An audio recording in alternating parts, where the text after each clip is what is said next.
Good evening, friends.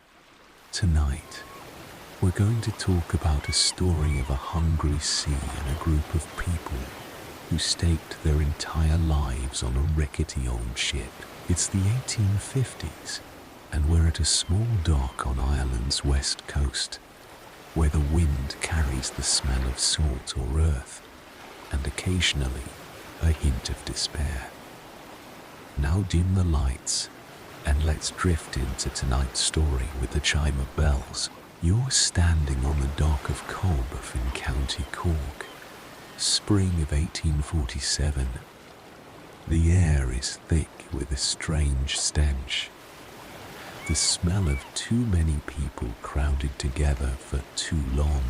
You look down at your feet, at a pair of leather shoes worn thin, toes peeking through, soles caked with mud from your hometown village. You know this might be the last time you set foot on Irish soil. The dock is packed. There are young men carrying cloth bags, young mothers holding babies, elderly people leaning on canes, but with determined eyes.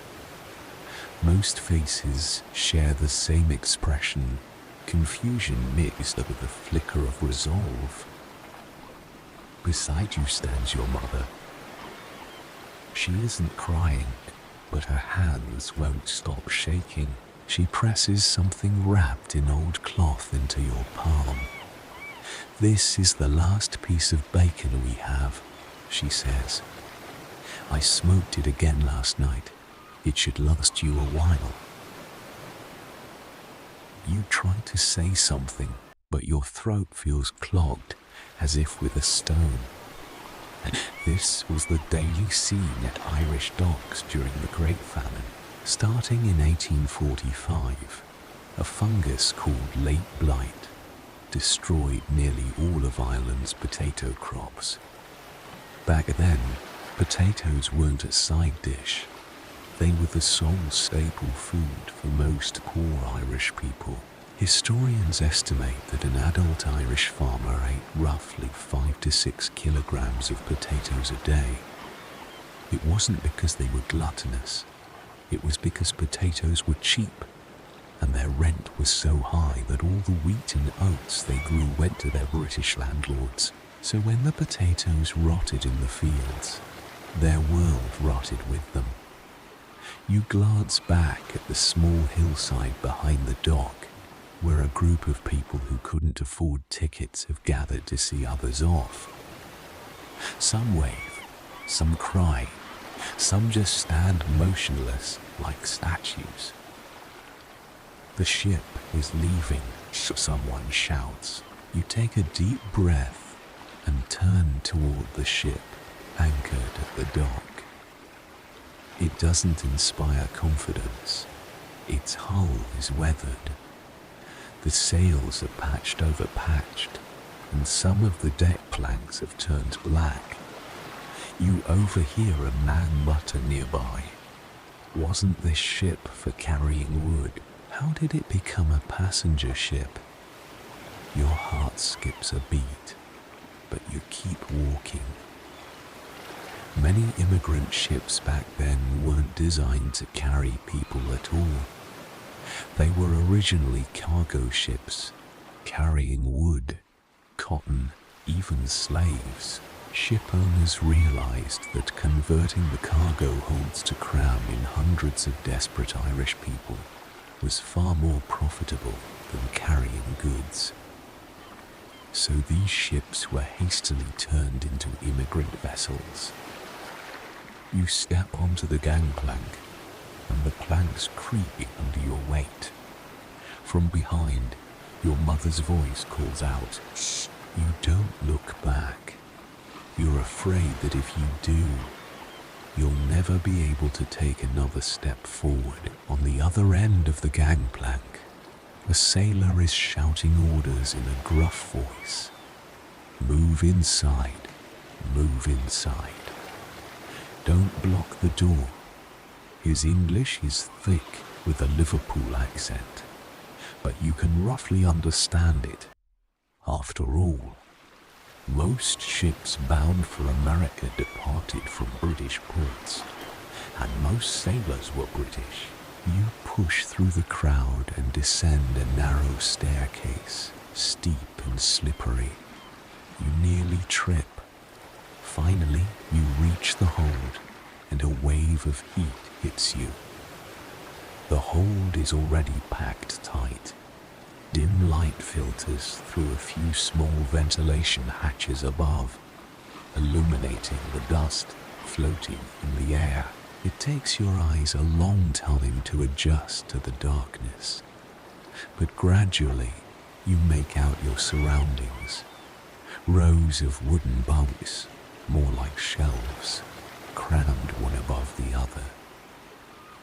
Each bunk is about 6 feet long and 2 feet wide, just enough for an adult to lie down, but with absolutely no room to roll over.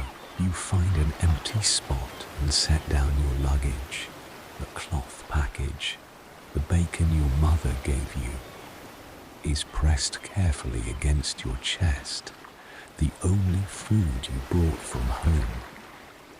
The man beside you nods in greeting, his face gaunt, cheekbones prominent, but his eyes still hold a spark of life.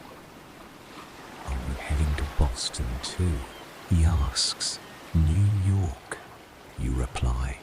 He says, "New York's good." I hear the potatoes, they are huge. You can't help but smile bitterly.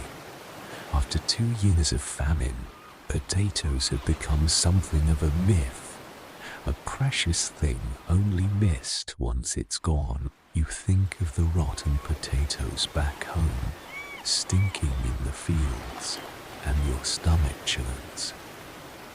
The ship begins to rock. Some cheer, some cry. You look up at the small ventilation hatch, watching the grey sky drift by. The dock of Cobh grows farther and farther away. Your island, shrinking to a thin line before disappearing over the horizon. You close your eyes and clutch the bacon tightly. 3 hours have passed since the ship left the dock. You lie on the pitifully narrow plank, staring at the mouldy ceiling less than 2 feet above you. Every time the ship rocks, you feel as if you're trapped in a matchbox being shaken violently. The sound of waves comes muffled from outside, like someone pounding the hull with their fists, non-stop. The man in the bunk next to you, the thin one who asked where you're going, is talking to another passenger. You strain your ears and hear a word that makes your heart sink. Coffin ship. What? You can't help but ask. The man turns to look at you, his expression complicated. You didn't know they call these ships coffin ships. Of course you didn't. You're just a young man from a small village in County Galway. Your entire knowledge of the sea comes from stories told by old villagers and occasional rumors from sailors who drifted into the village. Why do they call them that? You ask, even though you can already guess the answer. The man smiles bitterly. Because so many people who board them never make it to shore. 1847 was known as Black 47, the deadliest year of the Irish Great Famine.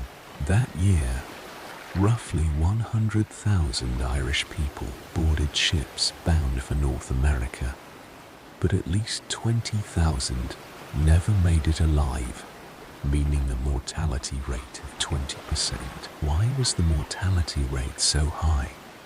There were many reasons. First, the hygiene conditions on board were abysmal. The hold you're lying in now usually crammed in senpai to sipai people, with only a few ventilation hatches. Hardly any fresh air could get in. Second, most passengers were severely malnourished before boarding. After all, they were driven onto the ships by famine, their immune systems already weak. Add to that the long voyage, and once a disease broke out, there was nowhere to run. You stare at the dark plank above you, finally understanding the man's complicated expression. "Don't think too much," he suddenly says, as if reading your mind. "Just don't get sick, and you'll be fine." "How do I not get sick?" you ask. He thinks for a moment. "Eat as much as you can to keep your strength up, and try to stay away from anyone who's coughing." Easier said than done. You look around. The hold is packed with people, shoulder to shoulder, breath mingling with breath. You can even smell the sweat on the woman in the next bunk. It's not that she's unhygienic. Hygiene is a luxury in a place like this. Fresh water on the ship is extremely limited. Washing is almost impossible. Most people won't get a chance to bathe for the entire voyage. You look down at your coat, a hand gently down from your father, worn for 3 years, patched over and over. You suddenly remember the last time your mother sewed it for you. Her eyes were already dim, but her hands were still steady. "This coat is sturdy," she said. "It'll last you until America." You touch the lining of the coat, where a few coins are sewn, your entire savings. It's probably enough to last you a week in New York, if you're careful. The man in the next bunk speaks again. "Kid, how much food did you bring?" It's an intimate question, but intimacy is a luxury in this place. You answer honestly, "A piece of bacon and a small bag of oats." He nods. "Better than me. I only have half a bag of dried potatoes." You smile bitterly again. Even after escaping the land of rotten potatoes, they still haunt you. "Will the ship serve food?" you ask. He says, "Yes, but don't get your hopes up." The ship lurches violently again. You hear sailors shouting on the deck, but you can't make out what they're saying. The wind grows louder, the sound of waves crashing against the hull more intense. Is a storm coming? Storms are like Fen in the Atlantic. You'll get used to it. You cling tightly to the edge of the bunk, feeling your stomach churn. But this is only the beginning. You lie on the hard plank all night, barely sleeping. It's not that you're not tired, it's that there are too many noises around you. People coughing, whispering prayers, soothing crying babies, someone muttering in their sleep, speaking Gaelic softly, not to mention the ship's constant creaking, as if it might fall apart at any moment. As dawn breaks, you finally give up trying to sleep and sit up. The man in the next bunk is already awake, gnawing on something small that looks like dried black bread. "How do you sleep?" he asks. You give him a helpless look. He grins. "First night's always the worst. You'll get used to it in a few days." You don't respond, but your mind is racing with thoughts. You think of the ticket that got you on this ship. It wasn't something you bought. It was sent by your uncle from Boston, who left for America 5 years ago and now works as a laborer at the port. His letter was short, only one sentence. The ticket and address are in the envelope. When you get to New York, find my friend, he'll arrange a place for you. You've never met this uncle, but you feel like you owe him your life. Lost in thought, the man in the next bunk asks, patting your shoulder. You snap back to reality. Nothing. Just thinking. Don't bother, he says. Thinking too much on this ship is useless. Save your energy for when you're hungry. Your stomach growls right on cue.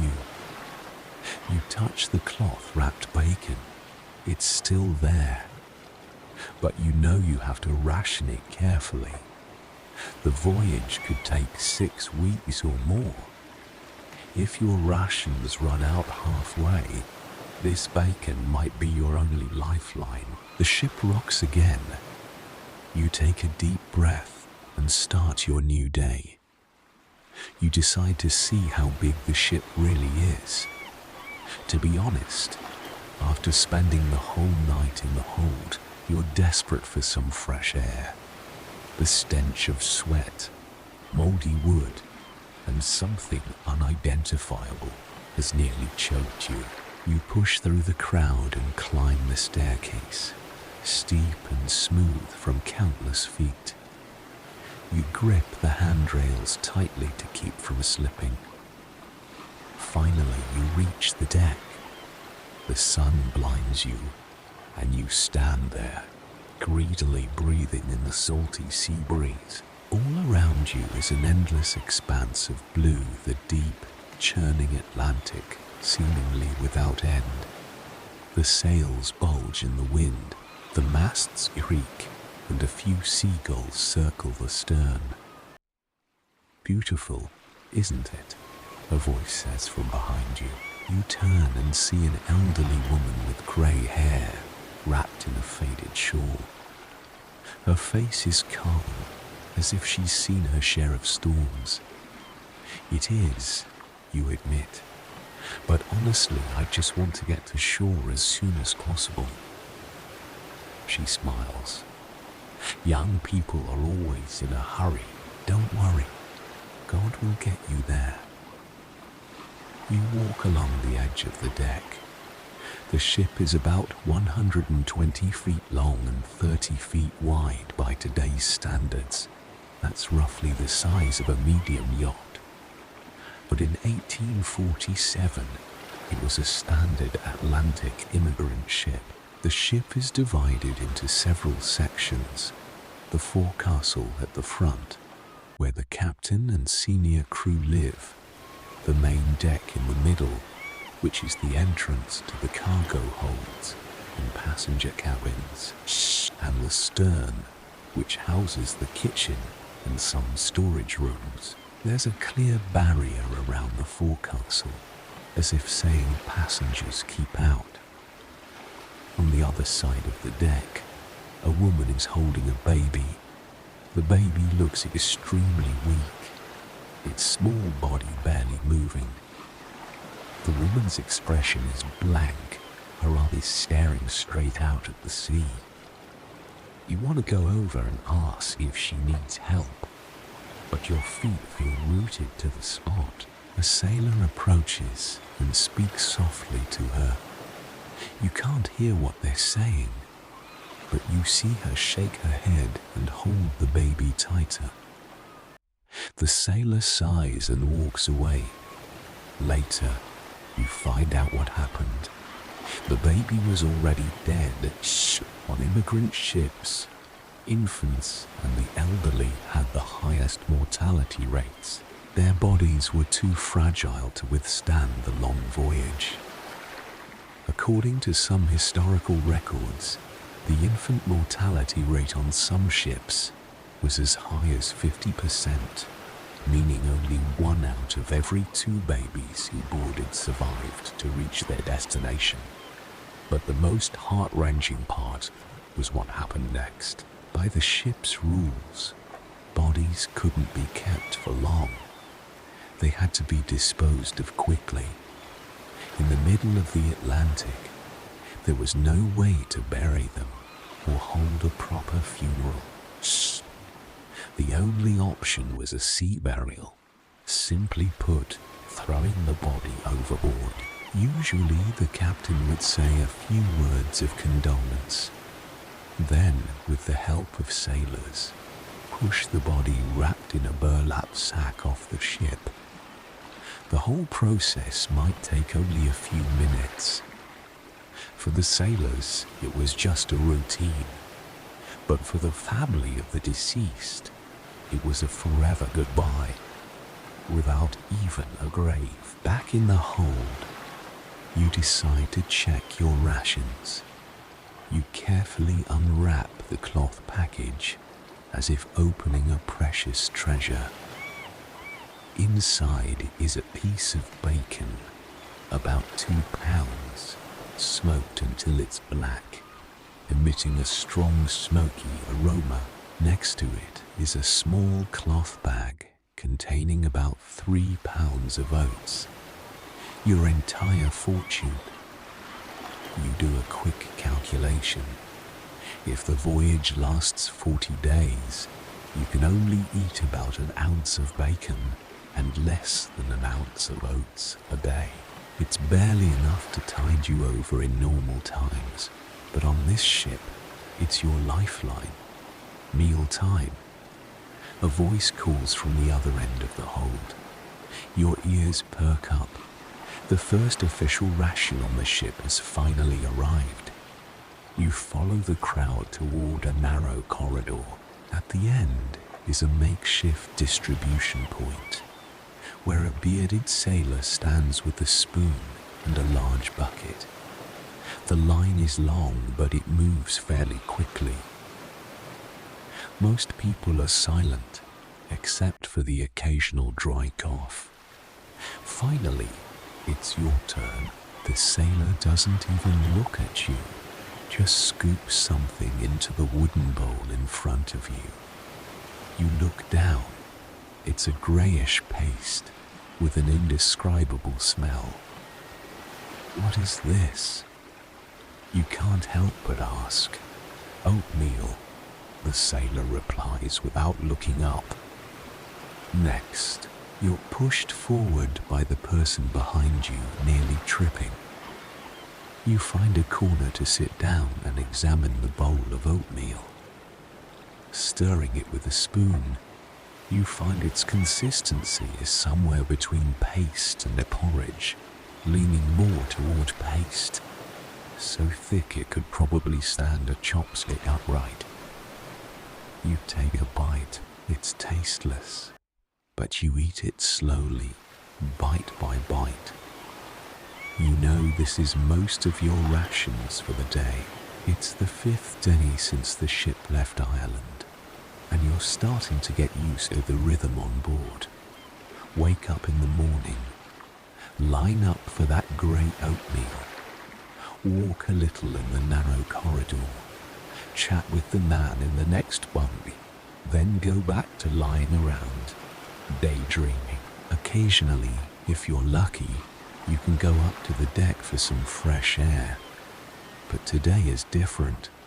You felt something was off that morning. The sky was overcast, and the seagulls were crying more sharply than usual. An experienced old sailor walked past the deck and shouted to the passengers, "Stay below today, everyone." You didn't know what was happening, but your intuition told you to obey.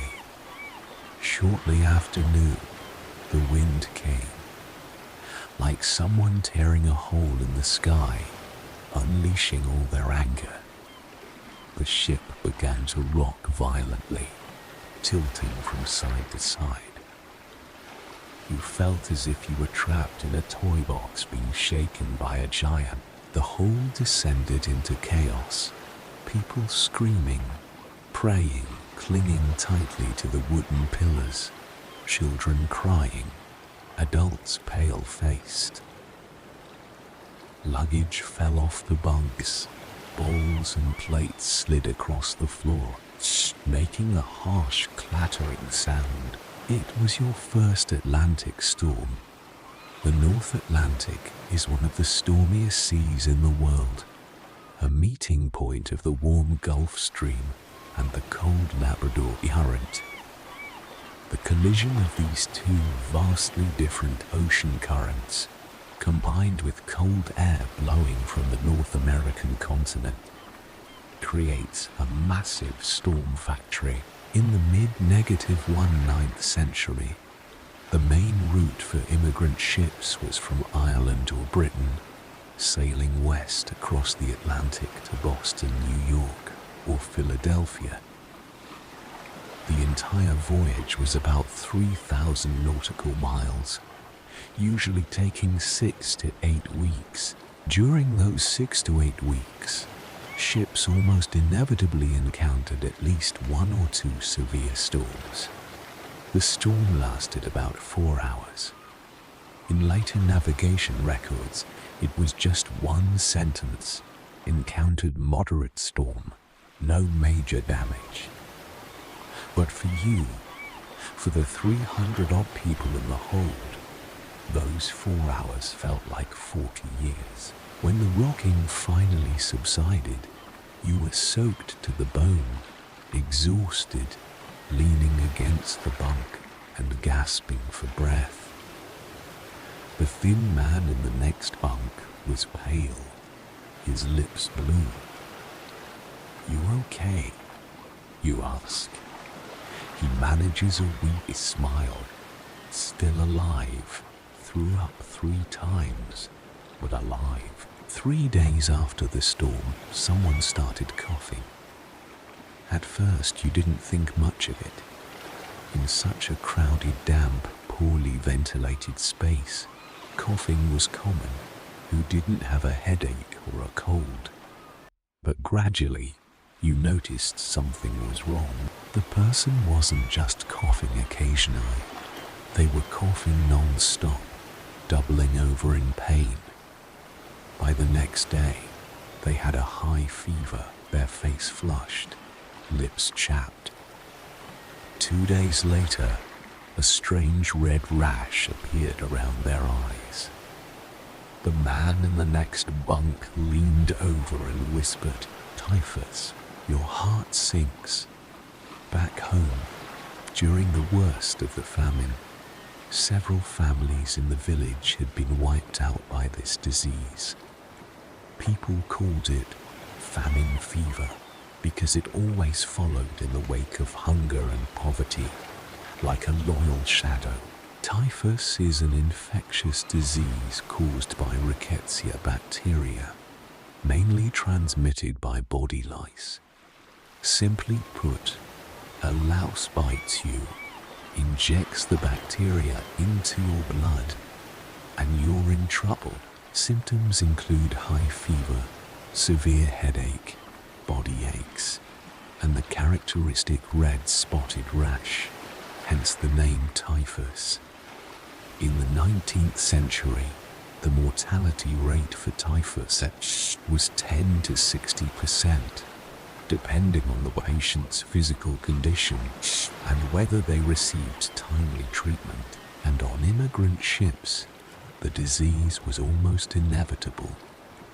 The conditions on board were the perfect breeding ground for typhus. The sick person was moved to the corner of the hold, away from the others. It was the only thing the sailors could do, quarantine. Not because they understood the science of disease prevention, but out of an instinctive caution. Stay away from the sick, and maybe you'll stay healthy. The man in the next bunk hands you a cloth. "Cover your mouth," he says. You take the cloth and press it to your nose and mouth. You don't know if it will help, but you have no choice. In the days that follow, the atmosphere in the hold grows increasingly oppressive. People speak in hushed voices. Laughter is almost non-existent. Everyone watches the people around them carefully, checking for signs of coughing, fever, or that terrifying red rash around the eyes. You lie on your bunk, eyes closed, listening to the endless coughing around you. You count silently in your heart. 1, 2, 3. Every cough feels like a ticking time bomb. You don't know which one will hit you. It's the 3rd week since the ship left Ireland. Every morning, the first thing you do when you wake up is check if you have a fever. You touch your forehead. If it feels a little hot, your heart races. A moment later, you touch it again, and it feels normal. This constant self-check has become an obsessive habit, tormenting your nerves. More and more people in the hold are getting sick. First one, then 3, 5, a dozen.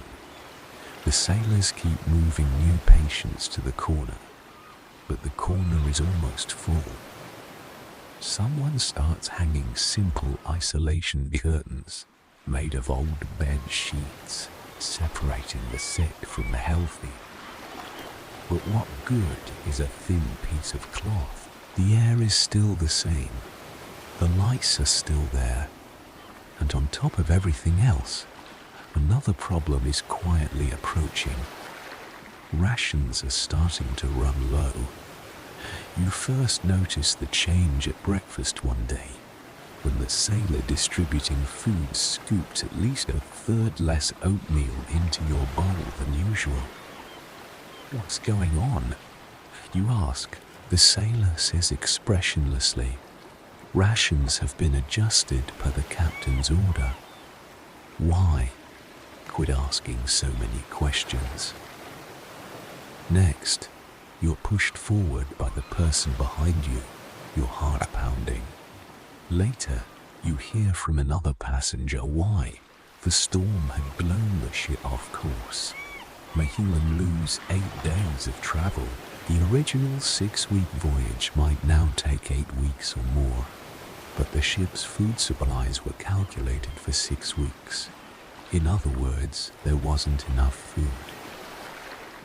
The news spreads like wildfire in the hold, but no one can do anything about it. You start carefully calculating how long your bacon will last. If you cut it into small pieces and eat only 1 piece a day, it might last 10 days. With the ship's rations, even though they're getting smaller, maybe you can just hold on until you reach shore. The man in the next bunk sees you counting and smiles bitterly. Don't bother, he says. Counting will only make you hungrier. You don't know when you first noticed the children. Maybe one afternoon in the 2nd week, when you were lying on your bunk daydreaming, you heard a sound like silver bells laughter in a hold filled with coughing and sighing. The laughter was so sudden that you instinctively turned to look. It was 3 children, about 7 or 8 years old, squatting in the corridor playing something. You lean closer and see they're playing a strange game, drawing a grid on the floor with small stones picked up from the deck, then taking turns throwing stones into the grid. Every time someone lands a stone accurately in a grid, the other children cheer. What are you playing? You can't help but ask. A little girl looks up at you, showing a set of uneven teeth. Hopscotch, she says. But it's too narrow here to hop, so we just throw stones instead. You remember, it's a game Irish village children often played. Usually you draw a long grid on the ground and hop through it on 1 foot. But on this ship, where was there room for that? So they invented this simplified version. You watch them play for a while, feeling a strange emotion. These children, their cheeks are sunken, their clothes are tattered, their shoes are worn out, some even barefoot. Like the adults, They only get a pitifully small amount of rations every day, sleeping on hard wooden planks at night. Their parents are probably worried about where their next meal will come from, whether disease will find them, how much longer the voyage will last. But these children, they're playing, they're laughing. You squat down and stay with the children for a while. A little girl hands you a stone. You play too. You hesitate for a moment, then take the stone, a plain, grey, round stone, probably picked up from some corner of the deck. You throw it at the grid, and it rolls out of the line. The children laugh. "You're terrible," the little girl says. "Try again." You throw it again, and this time it lands right on the line. Not in, not out, barely pass. The little girl announces generously, "If you lose next round, you're out." It's the first real laugh you've had since boarding the ship. At the start of the 4th week, the captain finally makes an appearance. Until then, most passengers had never seen him. He lived in the forecastle, the off-limits area for passengers, only occasionally appearing on the deck to shout orders to the sailors. To the steerage passengers, the captain was almost a mythical figure. You knew he was on the ship, but you'd never been close to him. This day was different. It was early morning before dawn. A sailor knocked on each bunk with a wooden plank, shouting in that Liverpool-accented English. "Everyone to the deck. The captain has something to say." Like the other passengers, you climb out of bed groggily and push your way up the staircase to the deck. The deck is already packed. In the morning light, you see a middle-aged man in a dark coat standing on the forecastle railing, looking down at the crowd. He has a long scar on his face, running from his eyebrow to his chin, making him look fierce. But his eyes, you notice, are not as cold as you imagined. He begins to speak, his voice loud enough to cut through the sea breeze and the flapping of the sails. "I know these past few days have been hard," he says. "I know the food is scarce. I know people are sick. And I know some of you are cursing me, cursing this ship, cursing God." There's a murmur in the crowd. The captain raises a hand to silence them. "I called you up here today to be honest with you. Our supplies are indeed in trouble. The storm made us lose 8 days of travel, 8 days of food we didn't plan for. So starting today, rations will be cut further." A low groan escapes from the crowd. The captain continues, "I know this is difficult, but I promise you, we will get there. Hold on for another 2 weeks, maybe 3, and we'll see land. Until then, I need your cooperation. No fighting, no scrambling. Follow the rules." "Can you do that?" No one answers. The captain falls silent for a moment, then says, "I'm on this ship too. My life is tied to this ship, just like yours. I don't want to die in the Atlantic, and neither do you. We're all in this together." With that, he turns and walks back into the forecastle. The crowd disperses slowly, each person returning to the hold. You stay on the deck a little longer. You don't know what kind of man the captain is, but one thing you notice, he said, "We, not you. We're all in this together."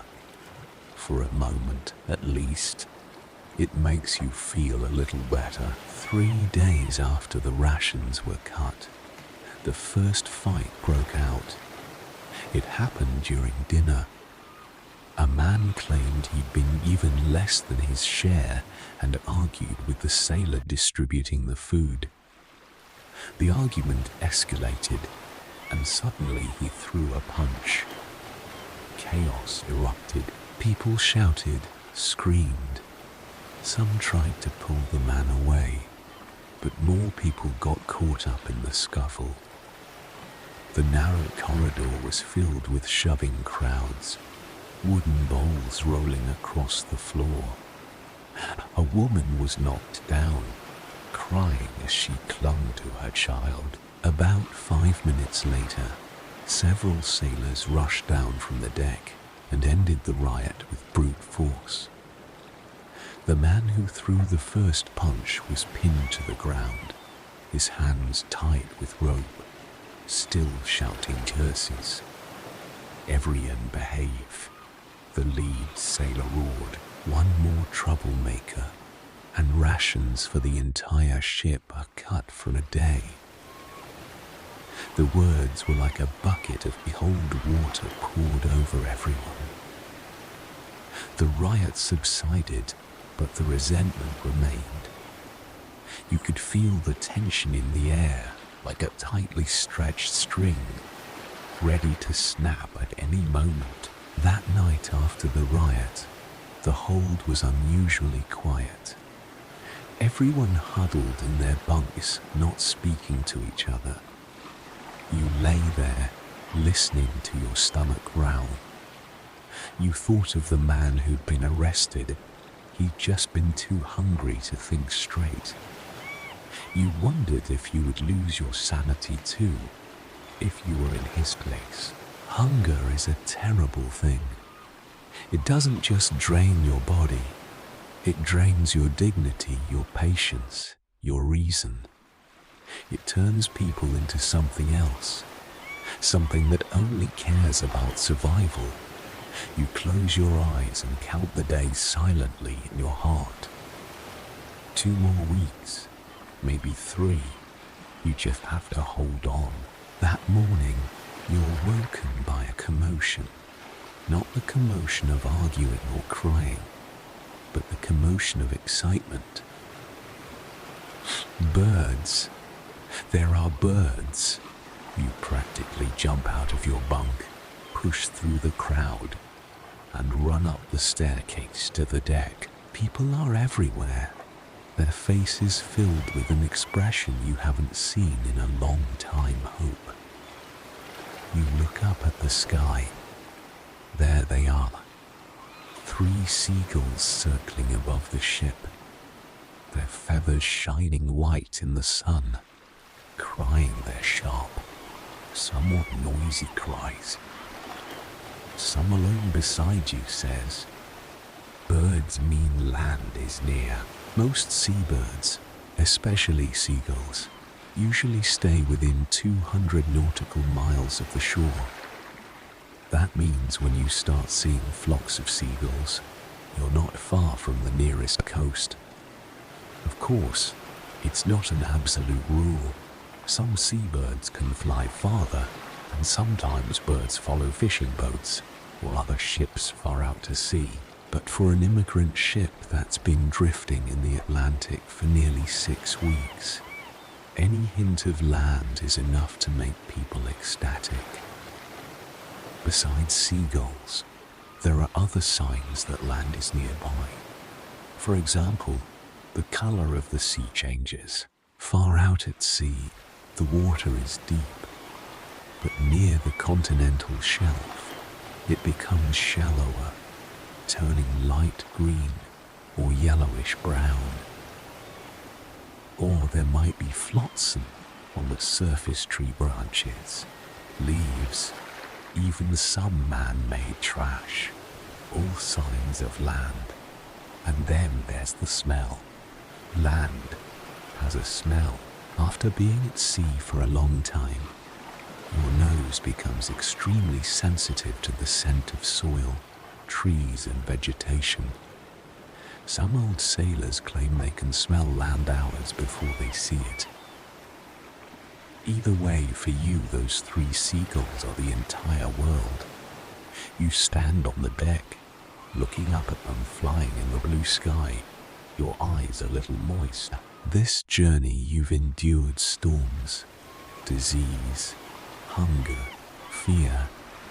You've watched people around you fall one by one, watched bodies being thrown overboard, watched once hopeful faces turn numb and despairing.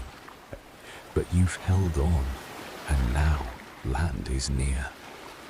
You take a deep breath. The sea breeze seems to carry a different scent, something beyond the salt fate, almost imperceptible. Maybe it's your imagination, maybe it's real. You don't care. You only know you're almost there. That night, the atmosphere at the hold is completely different. People are talking, smiling, some even singing softly. An old Irish folk song about home, about parting, about distant lands. You lie on your bunk, listening to the hoarse voice floating in the darkness. You don't know the words, but you recognize the song. Your father used to sing it to you when you were little. You close your eyes and hum along silently in your heart. Tomorrow may be the day after, maybe next week. You'll set foot on new land the moment the port appears on the horizon. Everyone on the ship erupts in joy. Some cry, some laugh, some drop to their knees and pray to the sky. Some hug the people around them, whether they know them or not. You stand in the crowd, watching the coastline grow clearer and clearer. That's America, the place where you'll spend the rest of your life. A country you've never been to, never even seen. You don't know how to feel. Most Irish immigrant ships headed to New York, Boston, or Philadelphia. New York was the busiest port during the entire famine. More than 600,000 Irish immigrants entered the United States through here. But arriving at the port didn't mean the journey was over. Before immigrants could truly set foot on American soil, they had to go through a series of inspections. First, quarantine. In that era, the US government was very worried that immigrant ships would bring infectious diseases. Typhus, cholera, smallpox.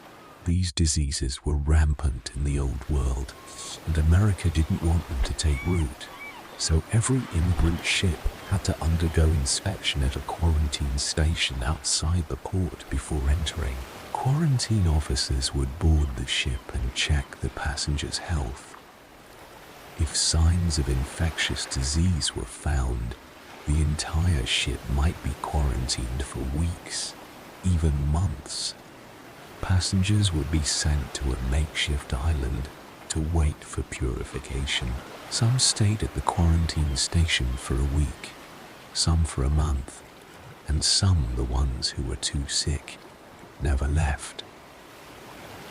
You look at the coastline, your heart a mix of excitement and nervousness. You don't know what will happen after you land. You don't know if your uncle's friend will really come to pick you up.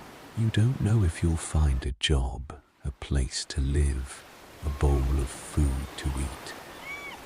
But one thing you're sure of, no matter what happens, it's better than staying on this ship. The ship sails slowly into the port. You can make out the buildings on shore, tall warehouses, a busy dock, crowds of people, and a jumble of city skyline, chimneys belching black smoke, sails and masts crisscrossing. But it's enough. It's hope. The ship docks, and the gangplank is lowered. You take a deep breath and take your first step. The moment your foot touches solid ground, you almost cry. Not just from joy, though there is joy, but because your legs won't work. After more than 6 weeks on a rocking ship, your body has fully adapted to the constant motion. Now, standing on a completely still surface, your brain feels dizzy, as if the whole world is spinning. There's a name for this feeling: land sickness or disembarkment syndrome. People really can faint because the land is too steady. You lean against a nearby pillar, waiting for the dizziness to pass. The surrounding area is chaotic. The dock is packed. Newly arrived immigrants. Relatives come to pick them up. Peddlers selling all kinds of goods. Uniformed officials. English, Irish, German, and other languages. You don't understand mixed together, creating a deafening din. Someone calls your name. You look up and see a middle-aged man in work clothes waving at you. His face is tanned by the sun, his hands covered in calluses. "Are you?" You hesitate. He says, "I'm your uncle's friend. He sent me to pick you up. Call me Patrick." You stare at him for a few seconds, then nod. He takes the tattered luggage bag from your hand and pats your shoulder. "Come on, kid. Let me take you to get something to eat first." Something to eat. Those 4 words are like magic, giving your legs sudden strength. You follow Patrick through the crowded crowd and into a narrow street. On both sides are low brick houses, clotheslines crisscrossing above your head. The air is filled with a strange smell, not the salt of the sea, but coal smoke, horse manure, and the aroma of some unknown food mixed together. Patrick takes you into a small tavern, or more precisely, an Irish tavern that caters specifically to Irish immigrants. In mid-1 9th century New York, Boston, and other cities, these taverns were everywhere. They didn't just serve food and drinks. They were also social centers for the Irish community. People exchanged news here, looked for work, sent letters home, or just chatted with fellow countrymen in their native language. You sit on a wooden bench, waiting for the food Patrick ordered. A few minutes later, a plump woman brings over a plate. On it is a piece of hot bread, a large spoonful of butter, and a bowl of potato soup. Potato soup.